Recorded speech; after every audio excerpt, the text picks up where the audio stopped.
आज हम basic math 1 का 4th लेक्चर स्टार्ट करने जा रहे हैं।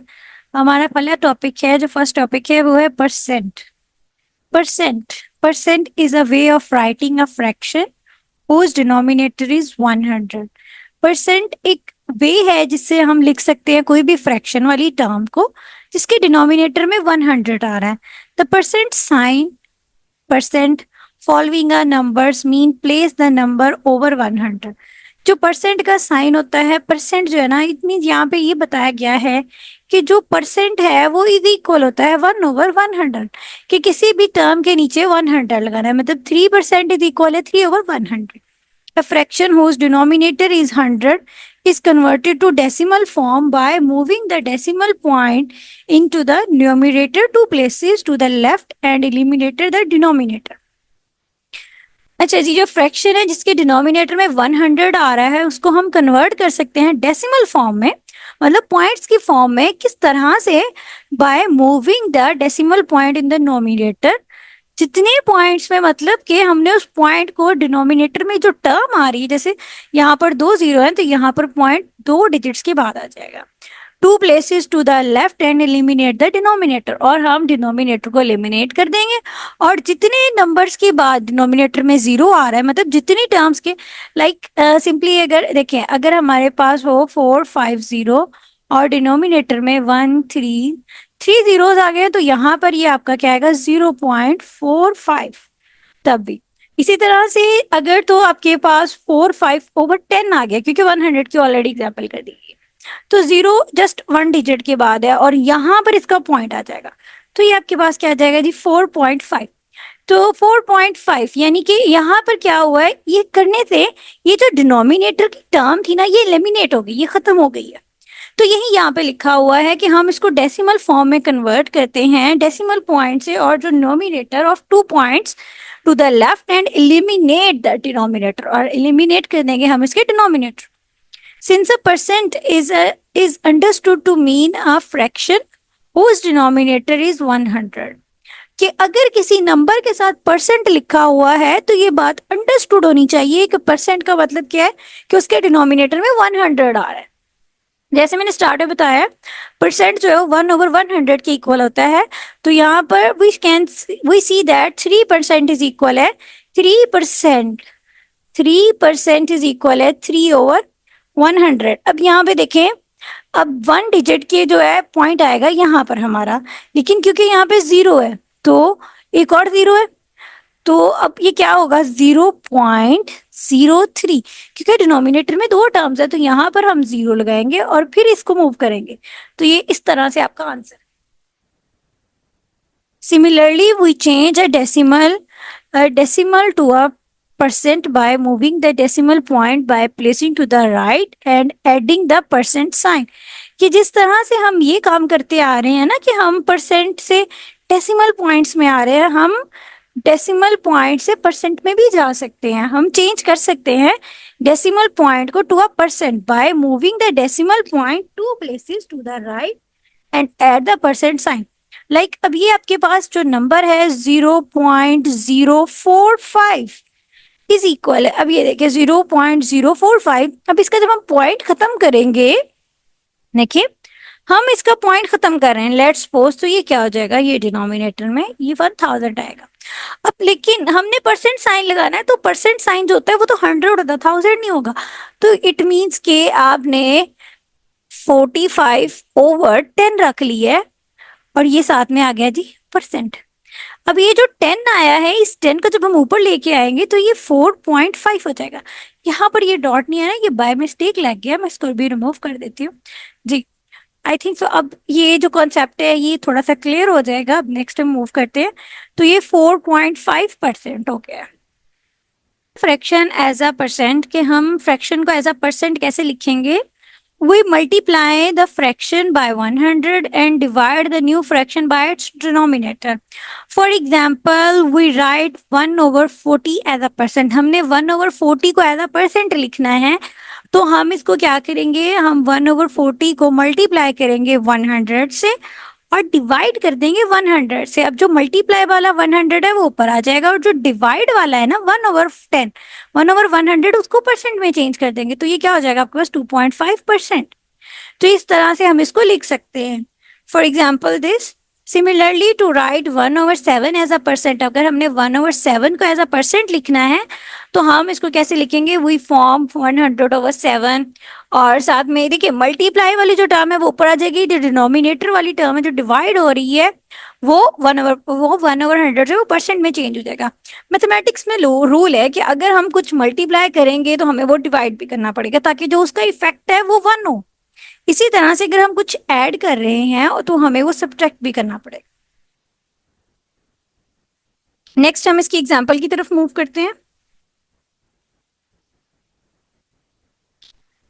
एग्जांपल नंबर 1 है, right each percent as a decimal and fraction and each decimal और फ्रैक्शन एज अ परसेंट। कि आपके पास जो डेसिमल्स में दिए गए हैं आपने फ्रैक्शंस में करने हैं, और जो फ्रैक्शन में है उनको डेसिमल में करना है, हमने परसेंटेज चेंज करनी है। 35% है, परसेंट मीन्स जब इस परसेंट को खत्म करेंगे तो ये क्या होगा, ये 100 से डिवाइड होगा। जब 100 से डिवाइड होगा तो ये क्या आ जाएगा 0.35। इसी तरह से 145% इज इक्वल है, जब हम परसेंट सिंबल खत्म करेंगे तो इसके डिनोमिनेटर में 100 आ जाएगा, और जब इसको सॉल्व करेंगे तो ये 1.115 आ जाएगा आपके पास। इसी तरह से नेक्स्ट है हमारे पास एक डेसिमल में दिया गया हुआ, इसको हमने फ्रैक्शन में पहले कन्वर्ट करेंगे और हम इसको परसेंट में बताएंगे। तो डेसिमल जो है, अब जब इसका डेसिमल देखें 0.06, अब यहाँ पर वही लॉजिक है जो प्रीवियस हमने यूज की कि हमने जब इसको परसेंट में चेंज करना है ना तो हमने इसको 100 से मल्टीप्लाई भी करना है और डिवाइड भी करना है, और जो डिवाइड वाली टर्म है ना वो आपकी ये परसेंट लिखी हुई है, तो ये आपके पास 6% आ जाएगा। इसी तरह 21/5, तो ये 4.2, इसको जब सॉल्व किया है अब ये डेसिमल में आ गया। अब ने इसको परसेंट में लेके जाना है तो मल्टीप्लाई करेंगे 100 से और डिवाइड करेंगे 100 से, जो डिवाइड वाला 100 है वो आपके पास ये है, तो ये आपके पास 420 आ गया। नेक्स्ट एग्जाम्पल नंबर 2 जो है ये एक वर्ड प्रॉब्लम है, और वर्ड प्रॉब्लम आपने सॉल्व नहीं करनी है। नेक्स्ट हमारे पास जो टॉपिक्स है वो radical and radicand. If A belongs to R means real number, and N belongs to N, capital N means natural numbers, then any real number X such that X power N is equal to A is called nth power of A। आपके पास such that X power N is equal to A जो है ये आपके पास क्या होगा, nth root होगी A की। देखिए अब ये जो n है, जब ये दूसरी साइड पे हम इसको खत्म करने के लिए क्या करेंगे 1/n से मल्टीप्लाई करेंगे बोथ साइड पावर्स में, तो ये आपके पास 1/n, तो ये nth रूट है A की। इन एक्सपोनेंशियल फॉर्म, इसको हम एक्सपोनेंशियल फॉर्म में जब लिखेंगे x इज इक्वल है स्क्वायर रूट पावर, ये स्क्वायर रूट जो है n स्क्वायर रूट A, और x इक्वल है A पावर 1/n। तो thus the symbol square root is called radical sign। ये जो स्क्वायर रूट सिंबल है ये आपका रेडिकल साइन है। n is called the index of the radical. n जो है वो आपके पास क्या है, इंडेक्स है रेडिकल का, चाहे वो ये n ले लें, चाहे आप, क्योंकि इसी को कर रहे हैं, क्योंकि इसी से हम कर रहे हैं। And a is called the radicand और बेस, और a जो है वो हमारे पास रेडिकेंट कहलाएगा और इसकी बेस कहलाएगा। नेक्स्ट जो है वो हमारे पास है प्रॉपर्टीज ऑफ रेडिकल। तो let A and B belongs to R and M and N belongs to natural number, then कि आपके पास स्क्वायर रूट में दो टर्म्स मल्टीप्लाई हो रही हैं, स्क्वायर रूट की पावर n मींस कोई भी नेचुरल नंबर होगा, व्हाटएवर 1 2 3 कोई भी नेचुरल नंबर आ रहा है, पर नेगेटिव नंबर नहीं आ रहा है, नेचुरल नंबर आ रहा है, तो हम उनके स्क्वायर रूट को स्प्लिट करके अलग अलग सेपरेट कर सकते हैं। इसी तरह से अगर स्क्वायर रूट आ रहा है और फ्रैक्शन की फॉर्म में टर्म्स आ रही हैं तो n जो है वो आपका नेचुरल नंबर होगा, तो ये भी सेपरेट की जा सकती हैं। इसी तरह से m और n डबल टाइम अलग अलग स्क्वायर रूट लिया गया है, तो इनको हम कंबाइन भी कर सकते हैं mn। और इसी तरह से स्क्वायर रूट n और पावर n, इसको तो थोड़ा सा आपको मैं करके बता सकती हूँ, बाकी सारी चीजें जो है वो ट्रिवियल है। a power n 1/n is equal to a, तो ये n और n जो है आपके कैंसिल हो जाएंगे। इसकी थोड़ी सी थिकनेस हम कर लेते हैं दिस। नेक्स्ट है राइट अ एक्सपोनेंशियल नोटेशन। एक्सपोनेंशियल नोटेशन की फॉर्म में हम इनको लिखने जा रहे हैं। 3 स्क्वायर रूट वाई पावर 5, तो आपकी y की पावर 5 है। अब स्क्वायर रूट जो 3 टर्म है मीन्स 1/3 है, तो ये 5 × 1/3 मल्टीप्लाई होगा तो ये 5/3 हो जाएगा। इसी तरह से ये टर्म है, तो ये सॉल्व किया तो ये 3 × 3 जो है मल्टीप्लाई हो गया, ये 2/9 हो गया। नेक्स्ट एग्जांपल्स जो हैं, स्क्वायर रूट ये इजीली कैंसिल हो गया, इसकी जो पावर आ गई है इसमें चली गई। नेक्स्ट यहाँ पर भी ये 1/3 है, ये मल्टीप्लाई हो गया है। और उसके बाद देखें, टू टू को हमने स्प्लिट किया, 2 × 8 16 होगा। 8 जो होता है वो आपके पास 2/3 है। इसी तरह से जो 3 वाली डिजिट्स है ना, जिनके जैसे 4 है, 4 को हम 3 × 1 कर सकते हैं। ये हम कैसे कर सकते हैं, हमारे पास पावर रूल है, लॉ ऑफ एक्सपोनेंट जो है ये नीचे है, ये इनको यूज करते हुए हम कर सकते हैं। मैं इनको थोड़ा सा पढ़ लेते हैं। जैसे कि दो डिजिट्स जिनकी पावर ऐड हो रही है ना, उनका जब हम अलग अलग करेंगे तो वो मल्टीप्लाई हो जाएंगे। मतलब दो डिजिट्स ए और बी कोई कांस्टेंट्स हैं, वो मल्टीप्लाई हो रहे हैं। अब वो कांस्टेंट्स है, कोई नंबर भी हो सकते हैं ना। अभी तो हम सिंपली कह रहे हैं ए और बी है, तो कोई भी कांस्टेंट्स होंगे ए और बी, जब इनके कोई पावर्स है, जब इनको मल्टीप्लाई करेंगे तो इनकी पावर्स ऐड होंगी। अगर तो वो सेम है तो पावर्स ऐड होंगी, अदरवाइज नहीं। एम और एन, अगर तो नीचे जो टर्म होगी उसकी पावर हमेशा ऊपर जाके माइनस में आएगी। कंडीशन ये does not equal to 0। a × b power जो है दोनों की सेम है, तो दोनों में जब आएगी तो वो इस तरह से है। अब यहाँ पे प्रोडक्ट है, अगर यहाँ पे सम होता तो यहाँ पर हमें और तरह से इसको डील करना पड़ना था। अब यहाँ पे क्योंकि दोनों की पावर्स हैं तो ये स्प्लिट होके दोनों पे आएंगी। a power 0 is equal to 1 है, कंडीशन ये कि a does not equal to 0। इसी तरह से a पावर m और n इज इक्वल है a पावर m और n। अब हम ऊपर वाली एग्जाम्पल को देख लेते हैं। जब ये हो जाएगी तो आपको ऊपर वाली एग्जाम्पल समझ आ जाएगी। इसी तरह से हमने इनको अलग अलग किया है ताकि हमारी जो 3 वाली पावर्स हैं वो कैंसिल हो जाएं, और जिन नंबर्स पे 3 नहीं बन रहा है वो हम अलग से कर लें। जैसे हमने 2 power 3 x power 3 y power 3 separate कर लिए टर्म्स जिनकी पावर्स 3 हैं, और जिनकी पावर्स 3 नहीं है ये वो है। अब जिनकी पावर्स 3 है वो मल्टीप्लाई हो गए 1/3 से, वो एज इट इज आ गई, और बाकी टर्म्स जो है वो एज इट इज और उनकी पावर आ गई है। नेक्स्ट हम करेंगे एक्सरसाइज। जी, अब एक्सरसाइज के जो क्वेश्चन हमारे रह गए थे क्वेश्चन नंबर 13 से ऑनवर्ड, अब हम उनको कंप्लीट करते हैं। जी, क्वेश्चन नंबर 13 जो है, व्हाट परसेंट ऑफ 96 इज 24। 96 जो हमारे पास है उसका परसेंट हम लेंगे 24 से। क्वेश्चन नंबर 13 जो है ना कि व्हाट परसेंट ऑफ 96 इज 24, कि जो है हमारे पास 96 एक नंबर है, उसका 24% जो है वो कितना होगा वो हमने बताना है। जैसे कि अगर हम हमारे पास 100 है ना, तो 100 का हम कहें कि इसमें हमारा 10% कितना होगा, तो वो 100 में से 10 होगा, वो हमें डायरेक्ट पता है। लेकिन अब 96 का 24 है, तो वो हम किस तरह से निकालेंगे, हम लिखेंगे जी 24 divided by 96 multiply by 100 into percent, तो ये आपके पास आ जाएगा 25%। अब 100 जो मल्टीप्लाई किया है वो डिवाइड वाली फॉर्म में, तो उसको मैंने परसेंट लिखा है। 80 इज व्हाट परसेंट ऑफ 400, कि 400 में से 80% कितना होगा। मतलब अगर हम 400 का 80वां पार्ट लेते हैं तो वो कितने परसेंट बन रहा है, ठीक है। तो वो हम किस तरह से कैलकुलेट करेंगे, वो भी हम इस तरह से ही कैलकुलेट करेंगे। तो ये आपके पास आंसर आ जाएगा 20%, कि 400 का 80 के अंदर, 400 के अंदर जो 80 का पार्ट आ रहा है ना वो कितने परसेंट का आ रहा है, वो 20% का आ रहा है। फाइंड द 15% ऑफ 240, कि आपके पास एक 240 है नंबर जिसका आपने 15%, लाइक जैसे आपके अब से जा रहे हैं कोई कपड़े परचेज करने मार्ट पे, तो वहां पे सेल लगी है 15%, तो वो आपको आइडिया हो जाएगा 15% ऑफ जो है वो कितना होगा। अब टोटल कीमत जो है वो कॉस्ट ये है, बट ये तो बिल्कुल नहीं हो सकता कि इतनी कॉस्ट हो। 240 मल्टीप्लाई बाय, तो हम करेंगे मल्टीप्लाई करेंगे इसको 15 से, अब परसेंट है तो ये आपके पास इसका आंसर आ जाएगा।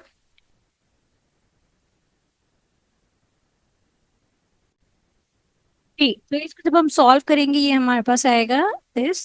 परसेंट परसेंट को जब हम करेंगे तो ये 36 मीन्स के 36 रुपीज का आपको ऑफ मिलेगा इसके ऊपर। इसी तरह से व्हाट इज 25% ऑफ 150, 150 के ऊपर 25% ऑफ, तो इसको हम अगर डायरेक्ट कैलकुलेट भी करें तो 100 पे आपके पास 25 एज इट इज आ जाएंगे, और फिर जो ऊपर 50 है उसके ऊपर भी आपको ऑफ मिल रहा है, तो 150 इंटू 25%। इसको आप सॉल्व करके इजिली आंसर निकाल सकते हैं। नेक्स्ट क्वेश्चन नंबर 17 है, व्हाट परसेंट ऑफ 450 इज 22.5। तो 22.5 के 450% जो है वो कितना होगा, वो हम कैलकुलेट करते हैं। इसको मैं आपको मेथड बता, फिर हम करेंगे 22.5 डिवाइडेड बाय 450 इंटू 100, तो ये आपके पास इसका आंसर आ जाएगा 5। और क्योंकि 100 हमने मल्टीप्लाई किया तो 100 डिवाइड भी करेंगे तो ये 5% होगा। कि व्हाट परसेंट ऑफ 450 इज 225, तो ये कितना होगा वो हमें बता दिया गया। अब नेक्स्ट हमारे पास जो ये क्वेश्चन नंबर 18 से ऑनवर्ड है क्वेश्चन वर्ड प्रॉब्लम्स की, ये हमने नहीं करने हैं। नेक्स्ट है हमारे पास क्वेश्चन नंबर 21, 22 और 26। तो इसको करते हैं 21।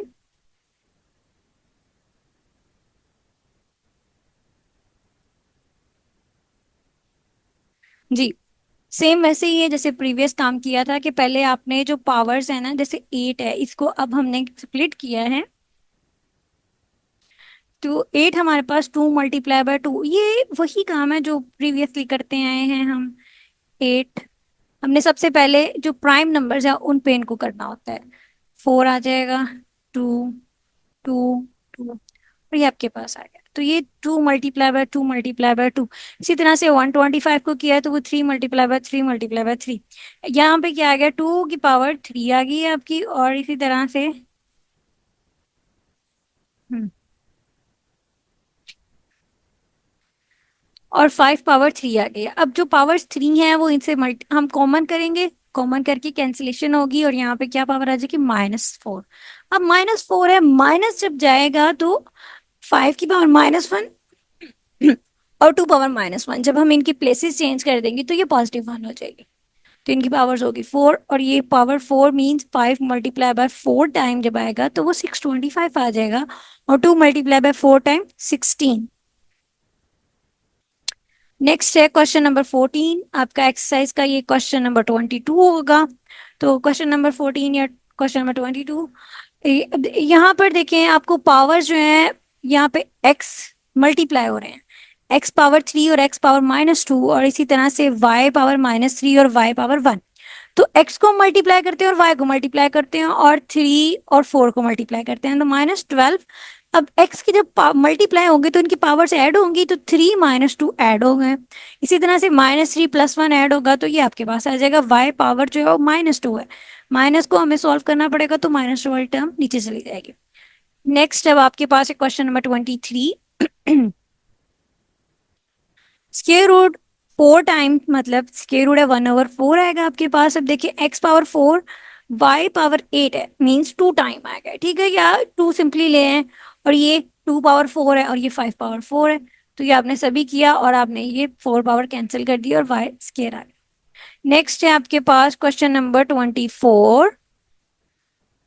क्वेश्चन नंबर 24 में भी सेम उसी तरह से है कि हमें मल्टीप्लाई करना है।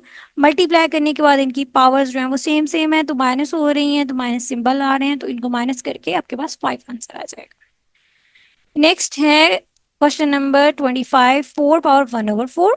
तो ये जो 4 है ये 2 पावर 2 में चेंज हो जाएगा। इसी तरह से 3 जो है वो किसी में चेंज नहीं होगा, 8 2 पावर 3 में चेंज होगा। आपके पास जितने, आपके पास जब कोई ऐसा नंबर आ रहा है ना जो प्राइम नंबर है तो वो चेंज नहीं होगा। जैसे कि यहाँ पे अगर 7 नंबर आता है तो वो चेंज नहीं होगा। यहाँ पर जो लॉजिक है, जितने भी आपके प्राइम नंबर आ रहे हैं ना, जब आपके पास वो नंबर्स आ जाए तो वो चेंज नहीं होता। जैसे 8 एक प्राइम नंबर नहीं है, एक कंपोजिट नंबर है।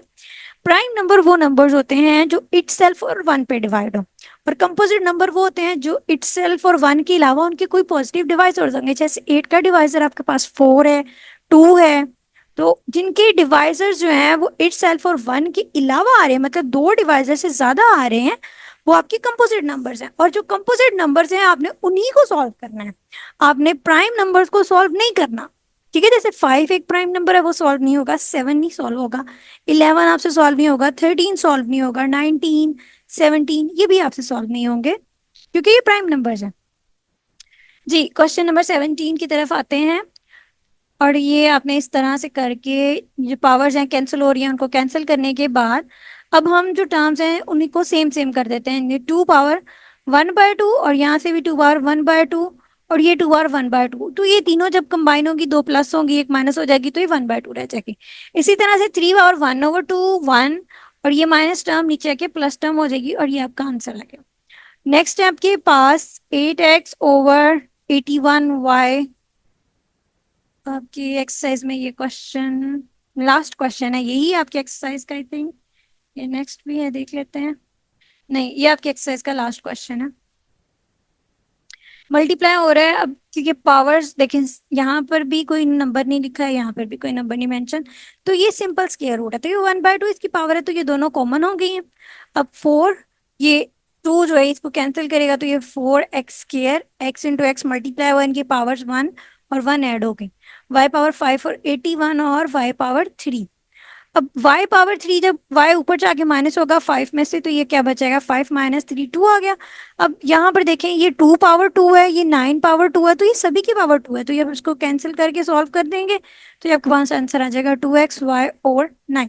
जो बाकी क्वेश्चन है ये प्रीवियस एडिशन में थे, अब आपके जो न्यू एडिशन आया उनमें ये क्वेश्चंस नहीं है, तो मैं आपको ये क्वेश्चंस नहीं करवाऊंगी। अब नेक्स्ट लेक्चर में हम सेकंड चैप्टर स्टार्ट करेंगे इंशाल्लाह। तब तक के लिए अल्लाह हाफिज, अपना ख्याल रखिएगा और दुआओं में मुझे याद रखिएगा।